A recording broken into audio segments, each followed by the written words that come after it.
Hello, my name is Roma Bushi, and my final presentation is about death, dying, and grieving in Buddhism.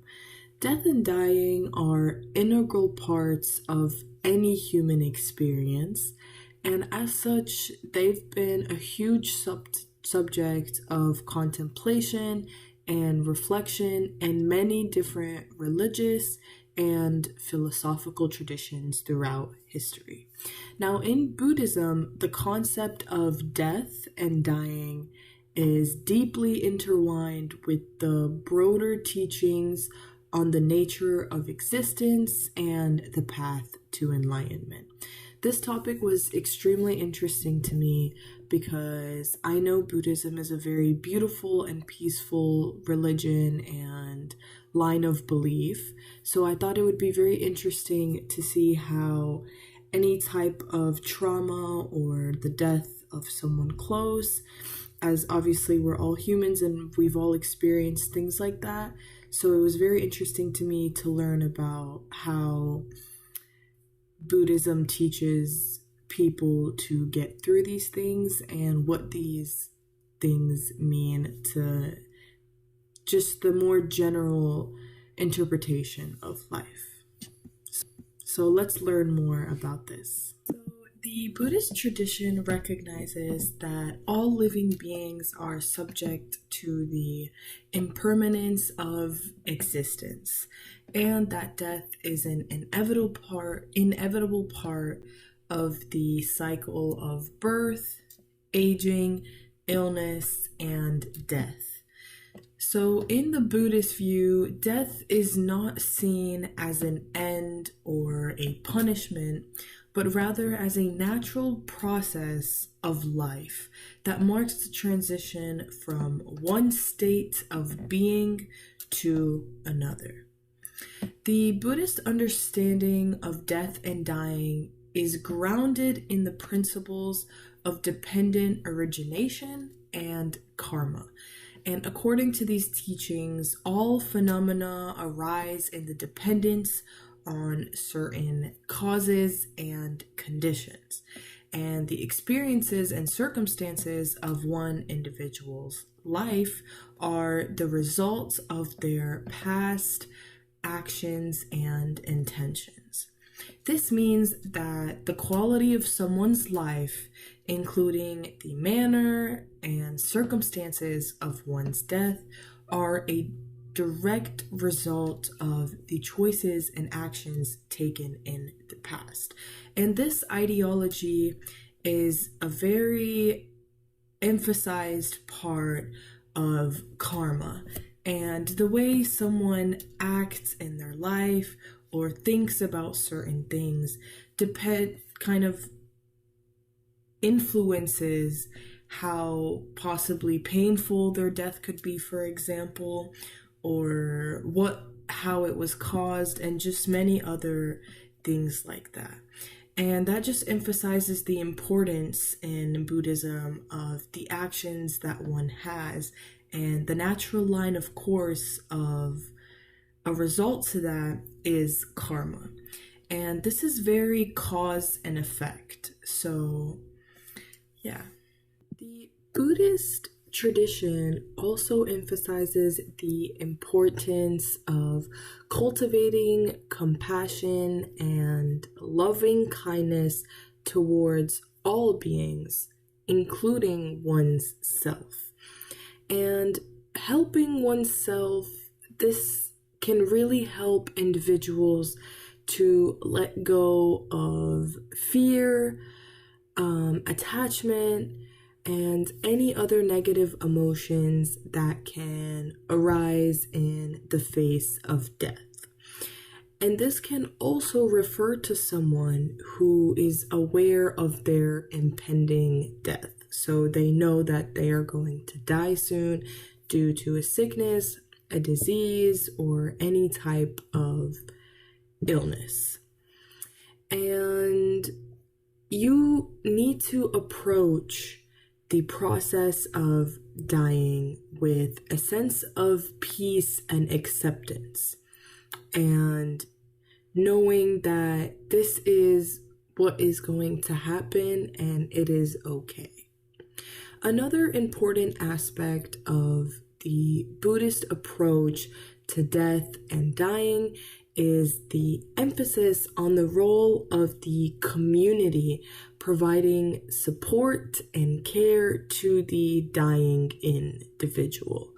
So, in many Buddhist cultures, the process of dying is seen as an opportunity for the community to actually come together and help the dying individual together. And they can do this by offering support and offering care.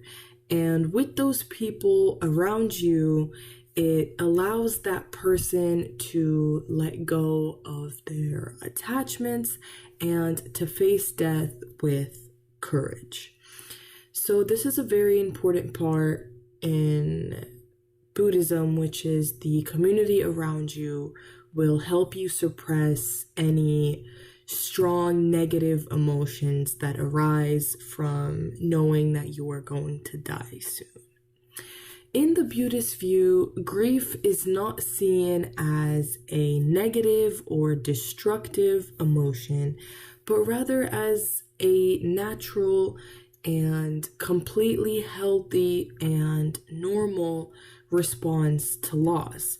Because as humans, when something like that happens, it is completely normal and completely natural from someone to feel quote unquote negative emotions. But in Buddhism, they emphasize that it should not be classified as necessarily negative, but just an expected and natural process of grieving or finding out your death is impending or finding out a family member has passed away. So the process of grieving allows individuals to come to terms with their loss and to adjust to the new reality of life without the deceased person that has passed away, or in the other case where they know that they are about to die, they can grieve and understand that they are satisfied with what is coming and accept that that is what is going to happen. I am going to go a little bit more in depth about karma. As I mentioned in the previous slide, karma has a very big impact on any means of life in general, including more specifically death. Now, what is karma? It's a very, very important belief in Buddhism that basically ties everything to each other. Now, the concept itself of karma refers to the idea that our actions have consequences, both in this life and future life. This means that the way we live our lives has a direct impact on the experience we will have. And that includes the way we experience death, which is my main focus for this presentation. So in correlation to directly death, karma is very impactful on how we experience it, why we experience it, when we experience it, and many things like that. Now, death is not the end of our existence at all. Instead, it is a transition from one life to the next. And the quality of our next life is determined by the accumulation of our actions, our karma from this life and previous lives. So to go into more depth about what that means and how that is shown, for example, if we have lived our lives in a positive way, we will be reborn in the next state into a more favorable favorable circumstances. Now, if we have lived our lives in a negative way, we will be reborn into a less favorable circumstance and less favorable circumstances.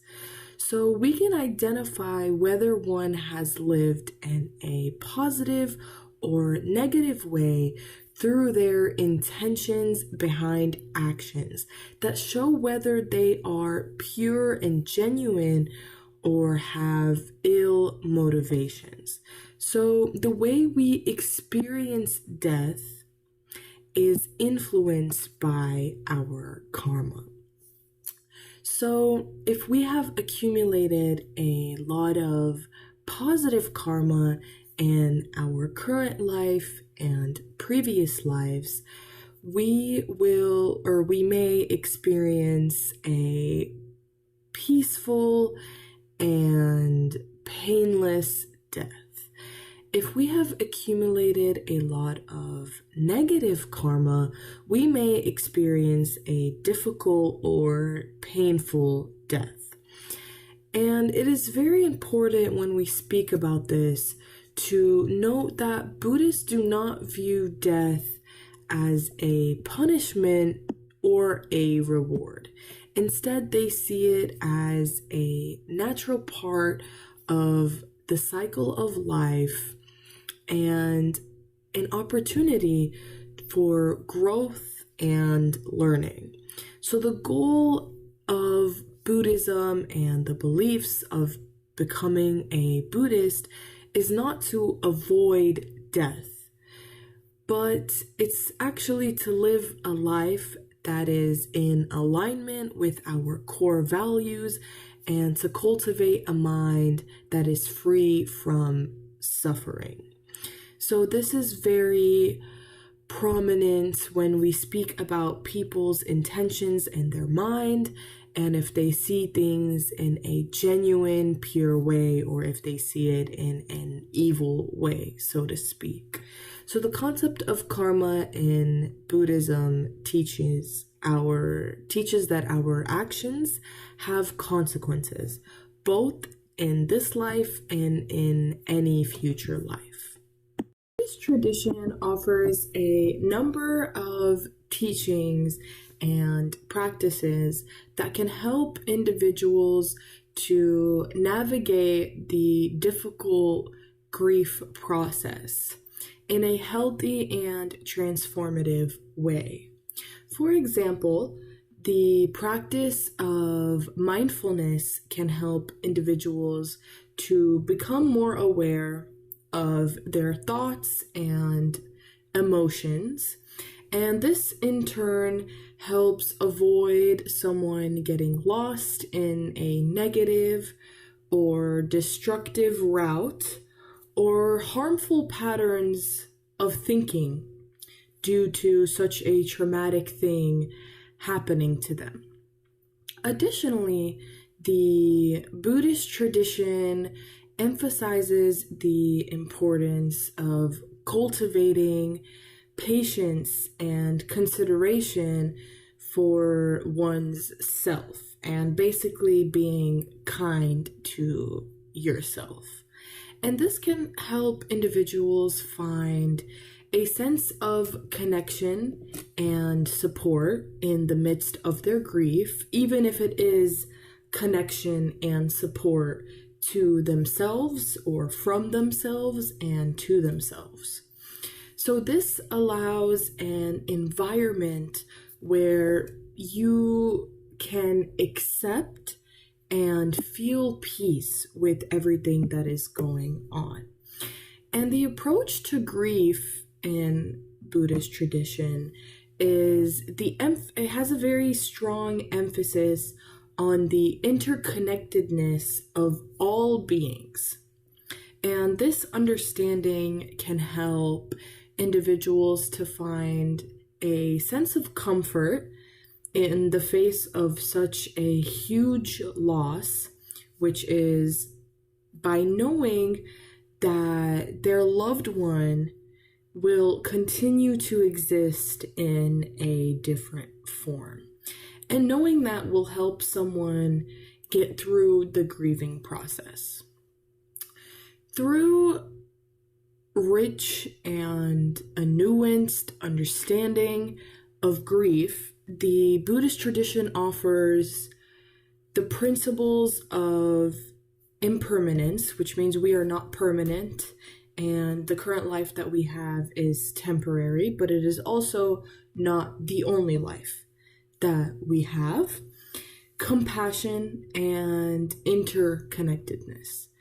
Now, through the practices of mindfulness, loving and kindness, and community support, Buddhism offers a path towards healing and transformation in the face of loss.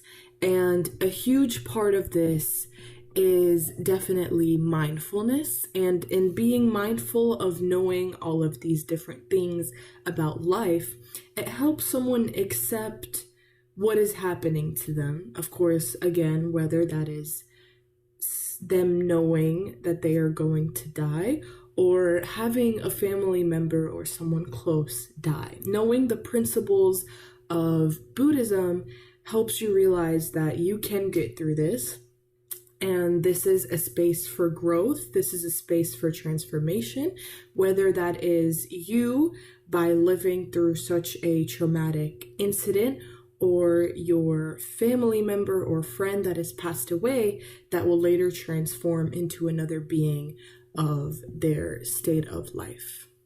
In Buddhism, death is seen as a natural part of the cycle of life. And this means it is an opportunity for growth and learning lessons, or learning in general. While it is natural to fear death and to grieve the loss of a loved one, Buddhists believe that death can be an experience that helps one alter their mentality. One way that death can be a learning process in Buddhism is by helping us to recognize the temporariness of all things. Buddhists believe that everything is subject to change and that nothing lasts forever.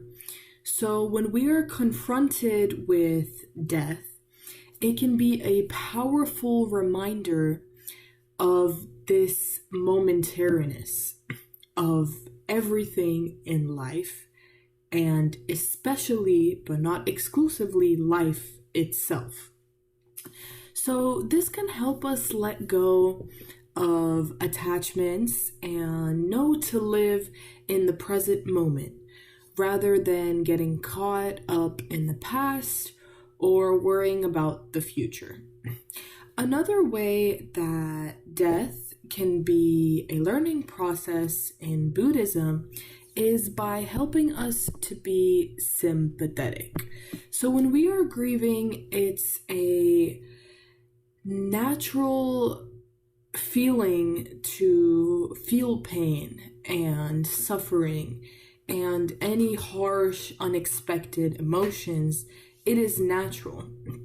However, Buddhists believe that suffering is an opportunity to practice kindness, and whether that is kindness to yourself, as previously mentioned, or kindness for others when you are helping others grieve through a very difficult time. By practicing compassion, we can find comfort in the face of loss, even if it's an extremely strong, difficult loss. And we can also learn to connect with others in a deeper way. Death can also be a learning process in Buddhism by helping us to recognize the closeness of all beings. So when we lose someone we love, it is very easy to feel isolated and alone. However, Buddhists believe that we are all connected and that all of our actions have an impact on ourselves and others. By recognizing this interconnectedness, we can find a sense of meaning and a purpose in life, even in the face of death. While it is natural to fear death and to grieve the loss of a loved one, Buddhists believe that death can also be a transformative experience that helps us to grow and learn. And it can also help us do this by giving the opportunity for other people to grow and learn by helping us heal. And it lets them practice their compassion, their generosity, their kindness by helping you grieve. Buddhism, there are a number of rituals and traditions that are generally followed when someone dies. These rituals and traditions vary depending on the specific tradition and cultural context, but there are some common elements that are found across many different Buddhist communities. One of these common rituals is that followed when someone dies in Buddhism is the performance of chanting or recitation of mantras. Chanting or recitations of mantras is believed to help the person who has died to find peace and to move on to their next life. And these mantras may be chanted by the family of the person who has passed, by the community, or by a monk or nun.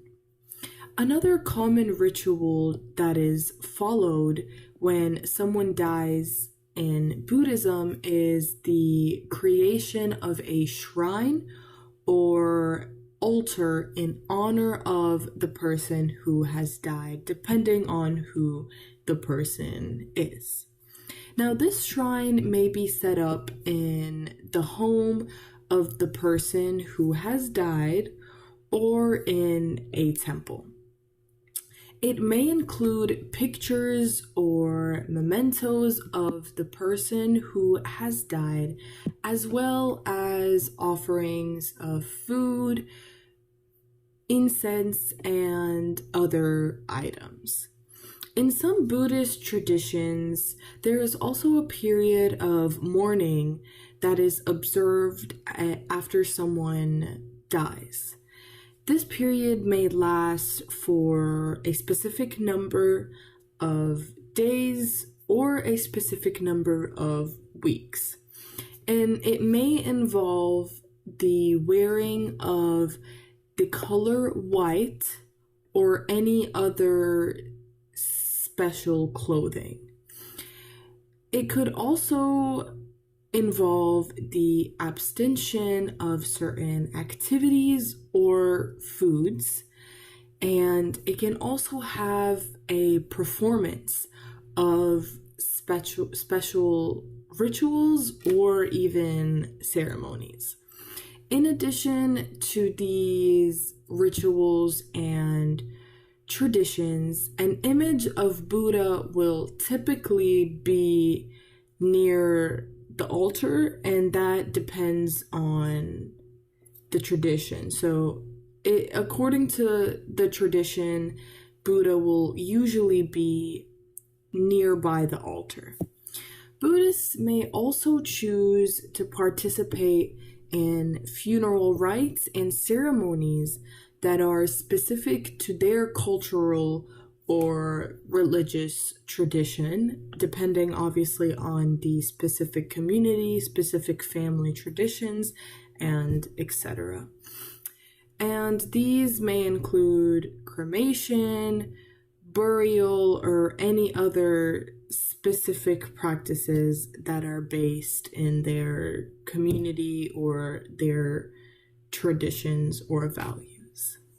We're going to discuss what happens after death or the death of someone. So in Buddhism, the understanding of what happens after death is intricately tied to the concept of rebirth, which is also called samsara. So Buddhists believe in a continuous cycle of birth, death, and rebirth, which is shaped by the force of karma, which we previously mentioned many times. And it is also shaped by the law of moral cause and effect. Upon death, the individual undergoes a transition into a new existence, which is determined by the accumulated karma from past actions, which, as we have spoken about before, includes past lives and current life. Ultimately, the goal in Buddhism is to break free from this continuous cycle of reincarnation. And by doing that, you would have to attain nirvana. And nirvana is a state of liberation characterized by cessation of suffering and the end of the cycle of birth and death. So let's talk more about what nirvana is. It is a very central main component in Buddhism, and it represents liberation from suffering and, again, the cycle of rebirth. So it denotes the extinguishing of craving and attachment, which are all negative parts of life and the rebirth cycle. And this leads to profound tranquility, which is peacefulness and transparency. Now, nirvana is the culmination of the quest for enlightenment.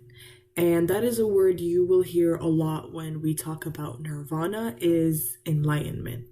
And that involves the understanding of impermanence, which means nothing is permanent, and transcending of the fires of greed and hatred and delusion. While interpretations vary across Buddhist traditions, it is very universally regarded that nirvana is the end of suffering and the realization of profound peace. Now, attaining nirvana signifies a transformative state beyond conceptualization, and this motivates practitioners to cultivate wisdom and compassion on their spiritual journey. So overall, achieving nirvana signifies the culmination of spiritual development and the release from the bonds of craving and ignorance and a lot of evil connections that relate to living in the world. And achieving nirvana couldn't take many cycles of the rebirth cycle where the person is reincarnated, and it has to do, of course, with your karma and whether or not you will deserve favorable circumstances in the next life.